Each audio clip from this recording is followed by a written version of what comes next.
अस्सलाम वालेकुम डॉक्टर्स। आज का हमारा टॉपिक है response to high altitude of the body. एक बॉडी जो है हमारी नॉर्मली रूटीन में अगर हाई एल्टीट्यूड पे जाती है तो किस तरह रिस्पॉन्ड करती है, ठीक है। तो ये डिफरेंट सेलुलर लेवल पे चेंजेस होती हैं और ऑर्गन लेवल पे और फुल ह्यूमन बॉडी लेवल पे चेंजेस होती हैं। उन सब को हम डिटेल के साथ देख लेते हैं, ठीक है। बहुत ही ईजी टॉपिक है, बिल्कुल सुकून से तसल्ली से इस चीज़ को सुने। देखें, फर्स्ट ऑफ ऑल क्या होता है, आपको पता है हाई एल्टीट्यूड पर जो पार्शियल प्रेशर ऑफ ऑक्सीजन होता है वो कम होता है, ठीक है। होता क्या है कि ऑक्सीजन का जो लेवल है, पार्शियल प्रेशर जो होता है वो कम होता है, ठीक है। एटमॉस्फेरिक प्रेशर जो होता है वो कम होता है। उससे क्या होता है, उससे ये होता है कि जब हम सांस लेते हैं या इनहेल करते हैं या वेंटिलेट करते हैं खुद को, तो उसमें क्या होता है, उसमें पार्शियल प्रेशर ऑफ ऑक्सीजन जो है वो ब्लड के अंदर भी कम हो जाता है, ठीक है। जब पार्शियल प्रेशर ऑफ ऑक्सीजन जो है वो ब्लड के अंदर कम हो जाएगा तो हमारी बॉडी जो है उसको कंपनसेट करने के लिए या उसको ओवरकम करने के लिए कोशिश करेगी कि वो ज़्यादा से ज़्यादा सांस ले ताकि ज़्यादा से ज़्यादा ऑक्सीजन अंदर जा सके, ठीक है। तो इस कंडीशन में साथ क्या होगा कि वेंटिलेशन जो है वो हाई हो जाएगी, ठीक है। वेंटिलेशन बेसिकली होता क्या है, वेंटिलेशन होता है जब हम सांस को अंदर और बाहर खींच रहे होते हैं ना, ठीक है। एक नॉर्मली जो हम सांस ले रहे होते हैं इसको हम वेंटिलेशन कहते हैं। पहले भी शायद मैं ये चीज़ एक्सप्लेन कर चुका हूँ, ठीक है। तो देखें, वेंटिलेशन हाई हो जाएगी। जब वेंटिलेशन हाई होती है तो फिर क्या होता है, फिर ये होता है कि हमारे पास जो कार्बन डाइऑक्साइड है ना वो बॉडी से बहुत ज़्यादा बाहर चली जाती है, ठीक है। हाइपर वेंटिलेशन से कार्बन डाइऑक्साइड बॉडी से बहुत ज़्यादा बाहर चली जाती है, ठीक है। क्लियर हुआ। तो क्या होगा, पार्शियल प्रेशर ऑफ जो कार्बन डाइऑक्साइड है वो ब्लड के अंदर कम हो जाएगा, ठीक है। जब partial pressure of carbon dioxide body के अंदर कम हो जाता है तो आपको पता है कि जो कार्बन डाइऑक्साइड है उसकी नेचर होती है एसिडिक, ठीक है। कार्बन डाइऑक्साइड अगर बॉडी के अंदर ज़्यादा हो जाए तो हम कहेंगे इसको एसिडोसिस हो गया है, ठीक है। एसिडोसिस, ये एसिडोसिस और अल्कलोसिस का एक कंप्लीट टॉपिक है, इसको मज़ीद डिस्कस कर लेंगे हम लोग। लेकिन अभी के लिए जस्ट ये बात याद रखें, जो कार्बन डाइऑक्साइड है वो एसिडिक नेचर की होती है, ठीक है। अगर for example carbon dioxide body के अंदर बढ़ जाए तो हम कहेंगे this is a respiratory acidosis, ठीक है। अगर कम हो जाए तो हम कहेंगे रिस्पायरेटरी अल्कलोसिस, ठीक है। तो कार्बन डाइऑक्साइड यहाँ पे कम हो रही है तो हम इस पॉइंट को कहेंगे this is a respiratory alkalosis, ठीक है। Respiratory alkalosis. क्लियर हुआ ये पॉइंट। देखें, अगर फॉर एग्जांपल रिस्पायरेटरी अल्कलोसिस हो रहा है तो इसको कंपनसेट करने के लिए हमारी बॉडी जो है वो ट्राई करती है कि अल्कली जो भी है, क्योंकि एसिड तो कार्बन डाइऑक्साइड की सूरत में बाहर चला गया, तो वो ट्राई करती है कि जितना पॉसिबल हो सके हमारी बॉडी अल्कली जो है, अल्कली हमारी बॉडी में मेनली HCO3 की फॉर्म में होता है जो कि कार्बन डाइऑक्साइड के एंटी वर्क करता है, ठीक है। तो हमारा जो रेनल सिस्टम है, किडनीज़ हैं, वो ट्राई करेंगी कि जितना ज़्यादा हो सके हम HCO3 को बाहर से भेज दें। HCO3 ये एक अल्कली है, ठीक है, क्योंकि बेस और एसिड का लेवल तो बॉडी के अंदर बराबर रखना है हमने, ठीक है। तो इस वजह से अगर एसिड बॉडी से ज़्यादा बाहर चला गया है, कम हो गया है बॉडी के अंदर, तो हम कहेंगे रिस्पायरेटरी अल्कलोसिस हो गया है। इस कंडीशन में किडनीज जो हैं HCO3 को बॉडी से बाहर निकालना शुरू कर देंगी इस कंडीशन को कंपनसेट करने के लिए, ठीक है। तो ये जो है ये क्या कर रही है, ये मेटाबॉलिक एसिडोसिस काज करवाने की ट्राई कर रही है और ये रिस्पायरेटरी अल्कलोसिस काज हो गया है, ठीक है। तो ये एक पूरा टॉपिक है, इसको मज़ीद बहुत डिटेल के साथ डिस्कस करेंगे, लेकिन फिलहाल के लिए इतना याद रखें, कार्बन डाइऑक्साइड जो है वो बॉडी के अंदर कम हो जाती है जिसकी वजह से रिस्पायरेटरी अल्कलोसिस होती है और हमारी रेनल सिस्टम जो है वो HCO3 को बॉडी से एक्सक्रीट करती है यूरिन के थ्रू, जिसकी वजह से रिस्पायरेटरी अल्कलोसिस मेटाबॉलिक एसिडोसिस से कंपनसेट हो जाता है, ठीक है। इतना पॉइंट याद रख लें, ठीक हो गया। ये एक पॉइंट था। फिर नेक्स्ट क्या है, नेक्स्ट ये है कि इस कंडीशन में हमारे पास डिफरेंट सिम्टम्स आना स्टार्ट हो जाती हैं जो कि हाई एल्टीट्यूड की सिम्टम्स हैं। फॉर एग्जांपल जैसा कि हेडेक, ठीक है, हेडेक, देन लाइट हेडेडनेस,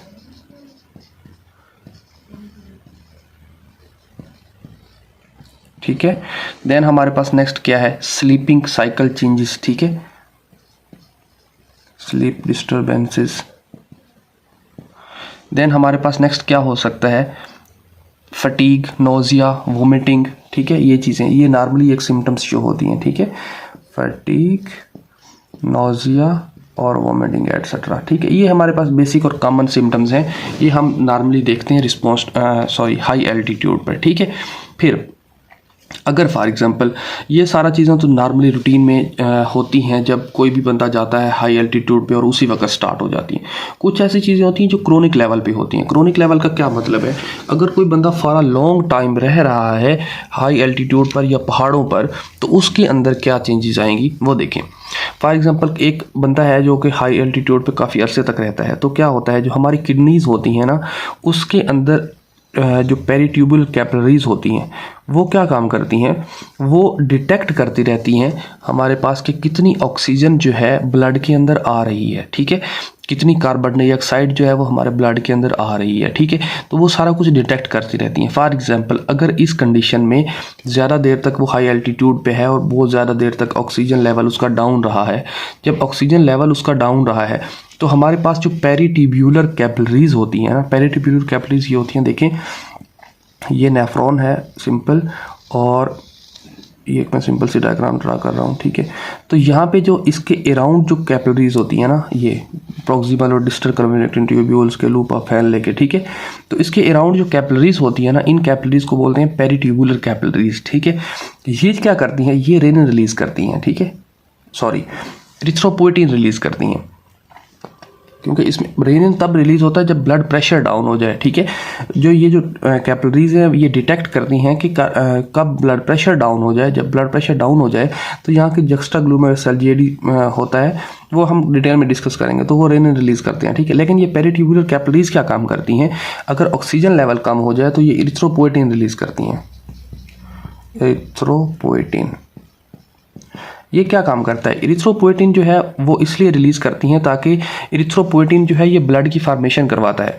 अगर फॉर एग्जांपल ब्लड का ऑक्सीजन लेवल कम हो रहा है तो किडनी तो ये सोच रही है कि हमारे पास ब्लड सेल्स जो हैं वो कम हो गए हैं, इसकी वजह से ऑक्सीजन प्रॉपरली पहुंचा नहीं पा रहे या ऑक्सीजन प्रॉपरली ब्लड के अंदर आ नहीं रही, ठीक है। इसका काम क्या होता है, ये सिंपली जाता है इरिथ्रोपोइटिन बोन मैरो को स्टिमुलेशन देता है। बोन मैरो को स्टिमुलेशन से क्या होगा, हमारे पास ब्लड सेल्स प्रोड्यूस होना शुरू हो जाएंगे, ठीक है। ब्लड सेल्स जो हैं वो बॉडी के अंदर हाई हो जाएंगे। जो ब्लड सेल बॉडी के अंदर हाई हो जाते हैं तो इस कंडीशन को हम कहते हैं पॉलीसाइथीमिया, ठीक है। इसकी भी आगे बहुत सारी कंडीशन होती है, प्राइमरी पॉलीसाइथीमिया, सेकेंडरी पॉलीसाइथीमिया, इसके अलावा रिलेटिव, नॉन रिलेटिव, ये वो एटसेट्रा काफ़ी सारी होती हैं, ठीक है। पॉलीसाइथीमिया वेरा, ये सारा कुछ हम हेमाटोलॉजी में डिस्कस करेंगे। पॉलीसाइथीमिया, ठीक है, कि सेल्स जो है बॉडी ब्लड के वो इंक्रीज हो गए हैं, ठीक है। एक दो पॉइंट हो गए। क्रोनिक के अंदर हमने एक पॉइंट डिस्कस कर लिया कि किडनीज जो है वो इरिथ्रोपोइटिन रिलीज करती हैं, ठीक है। फिर नेक्स्ट पॉइंट क्या है, नेक्स्ट पॉइंट ये है कि मैं यहाँ से सिम्टम्स जो है इनको रिमूव कर देता हूँ ताकि हमारे पास एक्स्ट्रा स्पेस मिल जाए, ठीक है। फिर नेक्स्ट क्या चीज़ है, नेक्स्ट ये चीज़ है कि हमारे पास जो सेल है, सेल ये सोचता है कि ऑक्सीजन अगर कम आ रही है, ठीक है, बेसिकली सेल को एटीपी कम मिल रही होती है, ठीक है। एटीपी प्रोड्यूस होती है माइटोकॉन्ड्रिया से, ठीक है। अगर फॉर एग्जांपल सेल को एटीपी कम मिल रही है तो वो ये सोचेगा कि अगर माइटोकॉन्ड्रिया कम है तो हमें ऑक्सीजन कम मिल रही है, ठीक है। फैक्ट इज़ दैट कि हमारी आउटसाइड एटमॉस्फेयर में ऑक्सीजन कम है लेकिन सेल को एटीपी कम मिल रही है। एटीपी प्रोड्यूस होती है माइटोकॉन्ड्रिया से, तो सेल क्या करेगा, सेल डिफरेंट प्रोसेस के थ्रू जैसे कि ट्रांसलेशन, ट्रांसक्रिप्शन वगैरह करके हमारे पास डिफरेंट माइटोकॉन्ड्रिया की जो तादाद है या हम कहें से काउंटिंग है वो इंक्रीज कर देगा, ठीक है। माइटोकॉन्ड्रिया जो है वो इंक्रीज हो जाएंगे, किस लिए, क्योंकि हमारे पास एटीपी कम मिल रही है। एटीपी प्रोड्यूस हो रही थी ऑक्सीजन से, कहाँ प्रोड्यूस हो रही थी, माइटोकॉन्ड्रिया में। अगर थोड़ी भी ऑक्सीजन आएगी, ज़्यादा माइटोकॉन्ड्रिया होंगे तो वो ट्राई करेंगे कि जितनी ज़्यादा हो सके एटीपी प्रोड्यूस कर दें, ठीक है। तो इस कंडीशन में क्या होगा कि सेल्स जो है वो माइटोकॉन्ड्रिया की अपनी इंक्रीज कर लेंगे, माइटोकॉन्ड्रिया की तादाद को, ठीक हो गया। फिर हमारे पास एक प्रोटीन होती है 2,3-BPG। ये लास्ट लेक्चर में मैंने बताया था जब oxygen association dissociation oxyhaemoglobin dissociation curve के बारे में डिस्कस कर रहे थे तब। ये हमारे पास दूसरा पॉइंट हो गया, ठीक है। फर्स्ट हमारा इरिथ्रोपोइटिन वाला था। अभी हम थर्ड पॉइंट देखते हैं। थर्ड पॉइंट में है 2,3-BPG। 2,3-BPG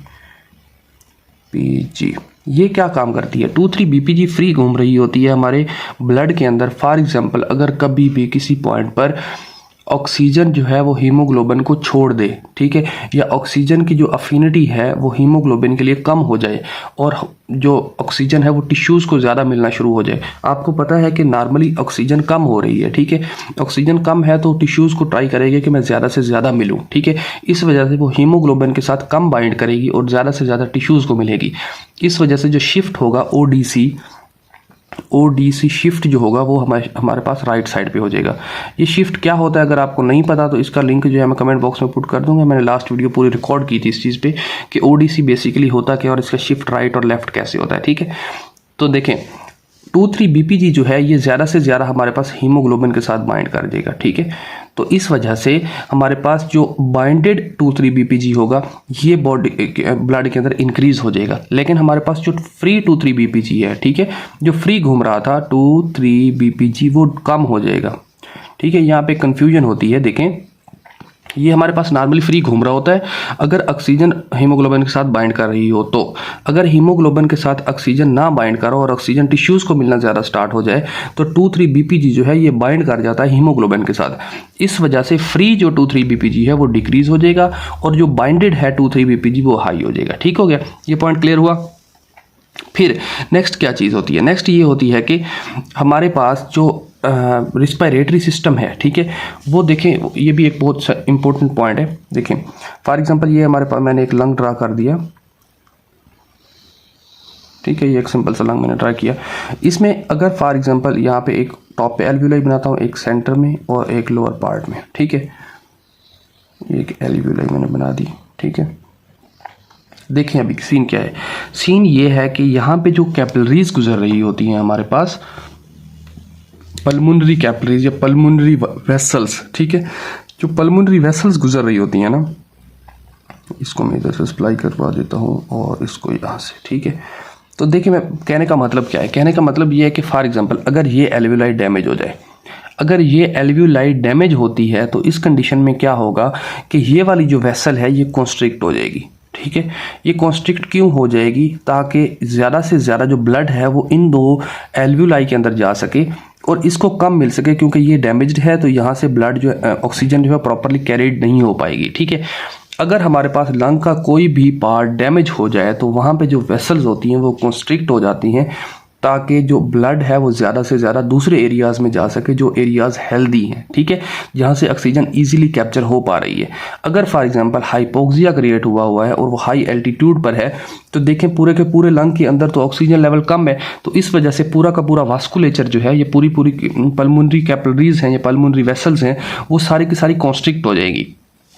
उनके कॉन्स्ट्रिक्ट होने से क्या होगा, आपको पता है कि जो हमारे पास राइट वेंट्रिकल होता है वहाँ से ब्लड पल्मोनरी वेन आर्टरी के अंदर आता है और फिर हमारे पास पल्मोनरी वास्कुलेचर में आता है, ठीक है।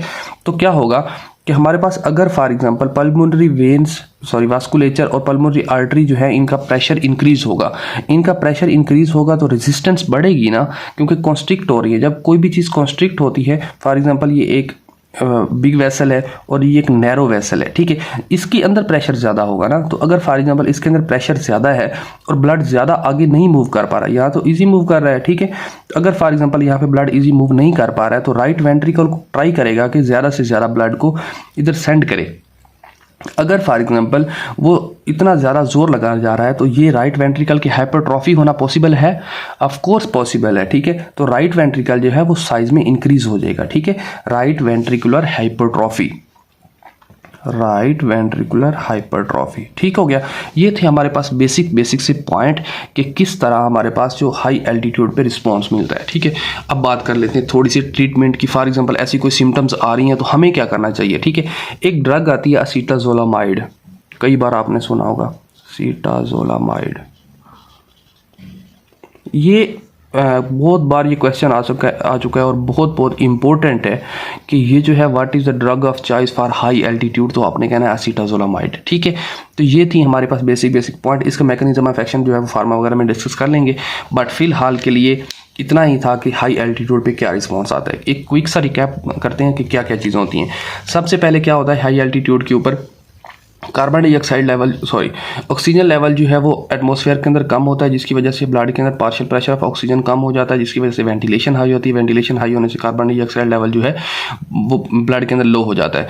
जब कार्बन डाइऑक्साइड लेवल लो होगा तो हम कहेंगे this is a respiratory alkalosis. इसको कंपनसेट करने के लिए हमारी किडनी बॉडी के अंदर से HCO3 को बाहर भेजती है, जिसकी वजह से हमारे पास मेटाबॉलिक एसिडोसिस हो रहा होता है और ये दोनों एक दूसरे को कंपनसेट कर लेते हैं, क्योंकि एसिड और बेस का या एसिड और अल्कली का जो लेवल है वो इक्वल रखना होता है। ठीक है, ये हमारे पास होता है एक्यूट स्टेज पे कि एक बंदा अभी गया हाई एल्टीट्यूड पे, उसके अंदर क्या चेंज हुई। ठीक है, फिर हमारे पास है सेकंड थिंग ये है कि हमारे पास एक बंदा क्रोनिक कंडीशन में रहता है, एक बंदा हमेशा ही हाई एल्टीट्यूड पे रहने के लिए चला गया, तो उसके अंदर क्या होगा कि हमारे पास जो किडनीज हैं उनके अंदर होती है पेरिट्यूबुलर कैपिलरीज, वो एरिथ्रोपोइटिन को रिलीज करेंगी जो कि बोन मैरो को स्टिमुलेट करेगी। बोन मैरो को स्टिमुलेट करने से क्या होगा कि हमारे जो ब्लड सेल्स हैं वो इंक्रीज हो जाएंगे, जिस कंडीशन को हम कहते हैं पॉलीसाइथीमिया। ठीक है, फिर नेक्स्ट चीज़ क्या है, अगर फॉर एग्जांपल जो सेल हैं वो उनको ATP कम मिल रही होगी, तो हमारे पास वो कोशिश करेंगे कि ज़्यादा से ज़्यादा माइटोकॉन्ड्रिया बना लें ताकि ज़्यादा से ज़्यादा ATP बन सके। ठीक है, थर्ड थिंग ये है कि 2,3-BPG एक प्रोटीन होती है जो नॉर्मली हमारे पास फ्री घूम रही होती है ब्लड के अंदर। अगर हमारे पास ऑक्सीजन जो है वो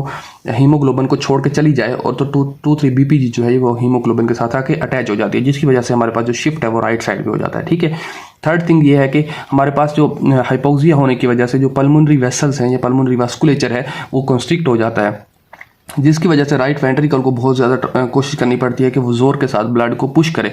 इस कंडीशन में जो हमारे पास पॉसिबिलिटी है वो है राइट वेंट्रिकल हाइपरट्रॉफी के, राइट वेंट्रिकल को है जो है वो साइज में बड़ा हो जाए। ठीक है, फिर पूछा जाता है what is the drug of the choice in the high altitude, तो आपने कहना है एसीटाजोलामाइड। फिर सिम्टम्स के बारे में पूछा जाए तो सिम्टम्स आपने कहनी है कि nausea, vomiting, headaches, fatigue, sleeping cycle disturbances etcetera. ठीक है, तो ये है हमारे पास सिंपल सा रिस्पॉन्स टू हाई एल्टीट्यूड। मैंने बहुत तसल्ली के साथ पढ़ाया, इस वजह से वीडियो थोड़ी लॉन्ग हो गई, तो इसके लिए माजरत। तो खुश रहिए, दुआ कीजिएगा। अल्लाह हाफिज़।